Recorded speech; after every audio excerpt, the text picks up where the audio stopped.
Break के बाद programme में दोबारा खुश आमदीद। प्रोग्राम के इस हिस्से में हम गुफ्तगू करेंगे पाकिस्तान की जो मईशत को चैलेंजेस हैं, जो हमारी जो पेट्रोल प्राइसेस हैं, यूटिलिटी की प्राइसेस हैं जो फ्लक्चुएट कर रही हैं, इसके पीछे वजह क्या है और आने वाले दिनों में क्या कोई मुस्बत चीज़ यानी पॉजिटिव न्यूज़ है या नहीं। इस सारी अमूर पर गुफ्तगू करने के लिए हमें ज्वाइन कर रहे हैं मोहम्मद सुहेल साहब। माशी तजियाकार भी हैं, CEO हैं टॉप लाइन सिक्योरिटीज़ के। 25 साल कैपिटल मार्केट्स और रिसर्च और ब्रोकिंग का इनका तजुर्बा भी है। सुहेल साहब, अस्सलाम वालेकुम and welcome to the show. Thank you Fawad. Suhail साहब, नेगेटिविटी तो बहुत हो गई है, यानी जो भी बात करता है इकोनॉमी पे नेगेटिविटी। मैं चाहता हूं कि हम कुछ पॉजिटिव्स की बात करें कि माशत में क्या क्या मुस्बत इशारियाँ हैं और सॉल्यूशंस की हम बात करें। तो अभी हमारे पास जो कोविड के बाद, बजट के बाद जो ग्राउंड रियलिटीज़ है, जो सिचुएशन है, इसमें क्या मुस्बत चीज़ें हैं और क्या आगे आने वाले दिनों के लिए ऐसे सेक्टर्स हैं जहाँ से हम अच्छी बेहतरी की उम्मीद कर सकते हैं। और जैसे आपने कहा कि नेगेटिविटी बहुत है, ये अभी से नहीं है, पिछले 2 ढाई साल से ख़ास तौर से है और पिछले कोई 15 सालों से भी ये चल रही है। अब हालत ये है कि पहले हम अपना भारत से मवाजना करते थे 80s में, 90s में, बल्कि 70s 80s में चाइना से करते थे, फिर भारत से करते थे। अब अनफॉर्चुनेटली हम इतने छोटे और इतने पीछे रह गए हैं कि बांग्लादेश से भी नहीं कर सकते। तो आपने बजा फरमाया, नेगेटिविटी बहुत हो गई है, बट अब पॉजिटिव पाकिस्तान के लिए शॉर्ट टर्म में 2-3 उम्मीद की किरण है। एक उम्मीद की किरण ये नज़र आई कि कोविड के बाद इंटरनेशनल कम्युनिटी ने या मल्टीलैटरल एजेंसीज कह लें, उन्होंने पाकिस्तान को बहुत सपोर्ट की। दूसरी पॉजिटिविटी ये है पाकिस्तान में, वेदर वी लाइक इट और नॉट, पाकिस्तान ने IMF का हाथ पकड़ा हुआ है या IMF ने पाकिस्तान का हाथ पकड़ा हुआ है। तो ये 2 ऐसी चीज़ें हैं जिससे मुझे लगता है कि कुछ थोड़ा-सा डिसिप्लिन आएगा। और तीसरी चीज़ जो अब इट्स टू अर्ली टू से, मगर बहुत ही ज़रूरी है मईशत की बेहतरी के लिए, वो होता है पॉलिटिकल स्टेबिलिटी। तो पिछले 2-3 साल में जो पाकिस्तान की मईशत मुतासिर हुई है, उसमें पॉलिटिकल इंस्टेबिलिटी का काफ़ी रोल रहा है। ये चीज़ हमने 90s में बहुत ज़्यादा देखी थी। तो अब लग रहा है कि ये भी शायद बेहतरी की तरफ जा रही है। तो ये 3 शायद पॉजिटिव इशारे हैं कि मल्टीलैटरल एजेंसीज का साथ है, IMF ने आपका हाथ पकड़ा हुआ है, और तीसरा बज़ाहिर लग रहा है कि पॉलिटिकल स्टेबिलिटी पाकिस्तान में दोबारा आ रही है। अच्छा सुहेल साहब, आप लोगों ने एक रिपोर्ट भी पब्लिश की थी जहाँ पे कोविड का जो असरात हैं पाकिस्तान पे जो कम है, उसके बारे में भी आप लोगों ने कहा कि जो ईद की छुट्टियों पे जो बहुत ज़्यादा इम्पैक्ट आया था, लोगों ने बड़ा इंटरमिंगलिंग की थी जिसकी वजह से केसेस में अपसर्ज था जब से लॉकडाउन ईज हुआ था। अब वो भी जो हाई था वो हमने देख लिया है, अब उसमें भी कंट्रोल चीज़ें आ रही हैं। अब ओवरऑल 2 लाख से ऊपर केसेस हो गए, लेकिन ये भी एक आहिस्ता आहिस्ता नीचे की तरफ जा रही है चीज़। तो ये जो कोविड है, अब ये तो अब इसके साथ हमने ज़िंदगी गुजारनी है। अब हम कैसे अपनी इकोनॉमी को रिवाइव करें विद कोविड। देखिए फवाद, ये 2 क्राइसिस एक साथ आ गए, मगर पहले हेल्थ क्राइसिस ने ये इकोनॉमिक क्राइसिस को जनरेट किया है। बट अब मगर इसको हल करने के लिए दोनों डिफरेंट स्ट्रेटजीज बनाई जा रही हैं दुनिया में। एक चीज़ तो दुनिया भर में कायम हो गई है कि पूरा लॉकडाउन कोई भी मईशत और ख़ास तौर से इमर्जिंग मार्केट या डेवलपिंग मार्केट बर्दाश्त नहीं कर सकती। अब देखना यही है कि कौन-सी हुकूमत कितना एफ़िशिएंटली अपने लॉकडाउन को मैनेज करती है, अपना हेल्थ सेक्टर वो कितना एफ़िशिएंटली मैनेज करती है। आपने ये बजा फ़रमाया, हमने देखें, हम इसके एक्सपर्ट तो नहीं हैं, मगर नंबर्स हमारे पास होते हैं। 12-13 जून से लेकर अभी तक का मवाज़ना करें तो पाकिस्तान में केसेज़ कम हो रहे हैं। यानी जो इंक्रीज़ की रफ़्तार है वो ज़रा-सा ठहर गई है। जो 5-6 हज़ार का एवरेज था वो 3-4 हज़ार पे चला गया है। तो ये एक पॉज़िटिव चीज़ है, मगर जिस तरह आपने बताया कि ये इस पे हमें बहुत ज़्यादा खुशफ़हमी में मुब्तला नहीं रहना चाहिए, क्योंकि दूसरी जानिब जो है टेस्ट भी कम हो रहे हैं। मगर मेरा पर्सनल ख़्याल है कि टेस्ट कम होने के साथ-साथ जो ये स्पेशल हॉटस्पॉट लॉकडाउन शुरू किया है हुकूमत ने, ये भी इससे भी यानी फ़र्क पड़ा रिजल्ट्स देगा। है। अच्छा, लेकिन अब जो प्रॉब्लम्स आ रहे हैं हमें, अब देखें पेट्रोल प्राइसेस वाला एक जो चीज़ है, गवर्नमेंट को इसका पॉलिटिकल कॉस्ट भी पे करनी पड़ रही है, लेकिन जो इतनी सडन जो 25 रुपीज़ की जो इंक्रीज़ है, इसका इकोनॉमी पे क्या इम्पैक्ट आएगा और क्या ये ज़रूरी था कि 25 रुपये बैक वक्त ये करें और 26 को अनाउंस करें, डेट का भी, प्रोसीजर्स का भी परवाह ना करें, डेट का भी ना करें, तो क्या ये मुनासिब था? देखिए, इसमें 2 बहुत बड़ी मिसमैनेजमेंट कह लें हुई हैं। एक तो आप दुनिया भर में देख लें, और पाकिस्तान की हिस्ट्री भी देख लें, आप पिछली हुकूमत देख लें PMLN की, जभी भी ऑयल प्राइसेज़ गिरती हैं, तो वो इकोनॉमिक स्लो डाउन लेकर आता है। जब इकोनॉमिक स्लो डाउन होता है तो आपकी रेवेन्यू कलेक्शन कम होती है। तो इसीलिए जब सारा बेनिफिट है वो पास ऑन नहीं किया जाता, मगर पाकिस्तान ने इसको पास ऑन किया। मेरे ख़्याल में वो गलती की थी। मैं तो उस वक़्त भी शायद एक ही एनालिस्ट होऊँगा जो इसको गलत समझता था कि कीमतें गिरनी चाहिए। उसकी हम डिटेल में बाद में जाएँगे। इसीलिए आपने देखा कि दूसरी कंट्रीज़ हैं रीजन की, किसी ने इतनी ज़्यादा प्राइसेज़ नहीं गिराई।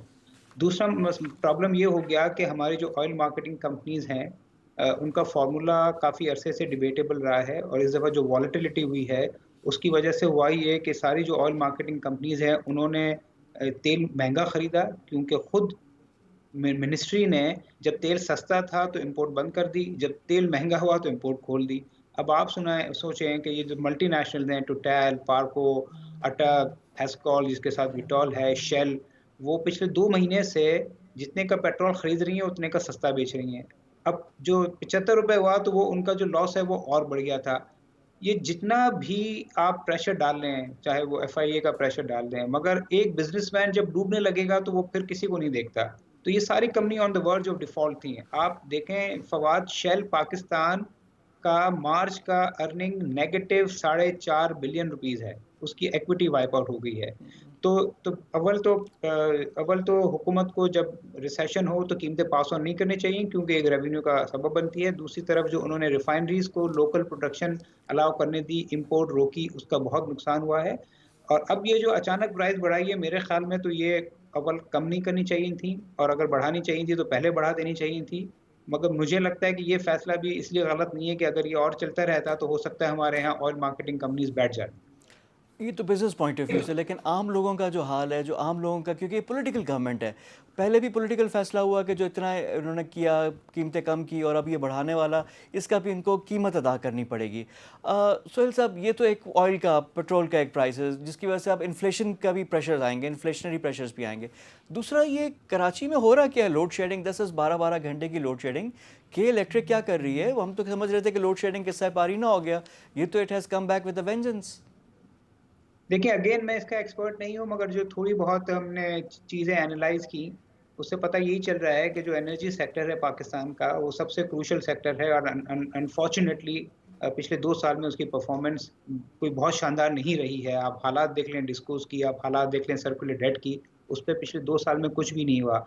तो वही मिसमैनेजमेंट की वजह से जो फर्नेस ऑयल और जो गैस के इलेक्ट्रिक को मिलनी थी, वो के इलेक्ट्रिक को नहीं मिली।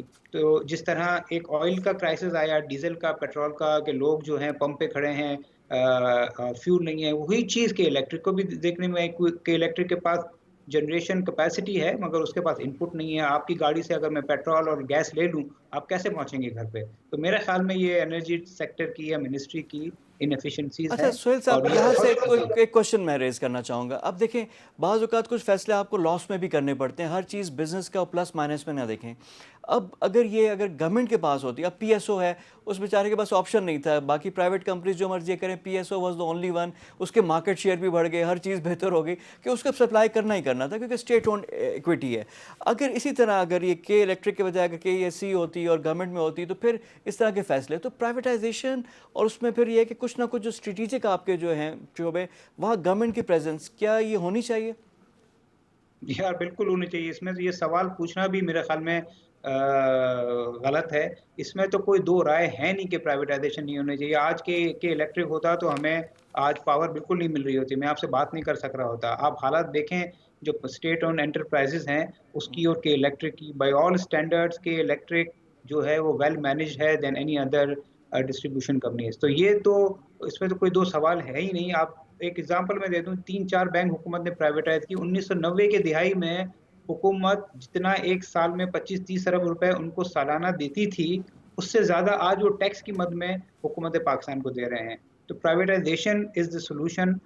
मेरे ख़्याल में ये जो एनर्जी सेक्टर की मैं कह रहा हूँ इनएफिशिएंसीज़ हैं, पिछली हुकूमत से भी ना नहीं हुआ, इससे भी नहीं हुआ कि जो बहुत सारी डिस्कोज़ हैं वो प्राइवेटाइज़ नहीं हो पा रही। सिर्फ़ 700 से 800 अरब स्टेट ओन्ड, फवाद भाई, स्टेट ओन्ड एंटरप्राइज़ेज़ का खसारा है, जो आपकी जेब से और मेरी जेब से जा रहा है और यही वजह है कि आज हम इंडिया से नहीं बांग्लादेश से पीछे रह गए। अच्छा, फाइनली अब कोई पॉजिटिव कैपिटल मार्केट्स के हवाले से भी बात करते हैं। आपकी एक्सपर्टीज़ है, पूरी उम्र आपने गुजारी है। कुछ मार्केट में कुछ जान नज़र आ रही है आपको कि is it the right time to invest, या कोई ऐसे हैं कि जो सेक्टर्स परफॉर्म करेंगे? अब कोविड की वजह से भी जो मार्केट हमारी बड़ा एक बोल्ड स्टेप था कि खुली रही मार्केट, इस पे रेगुलेटर का भी है, बाकी लोग भी है कि ठीक है फॉल हो रहा था, सर्किट ब्रेकर्स थे वो हिट हो रहे थे, लेकिन मार्केट खुली रही। तो क्या अप टर्न एक्सपेक्टेड है पाकिस्तानी कैपिटल मार्केट में?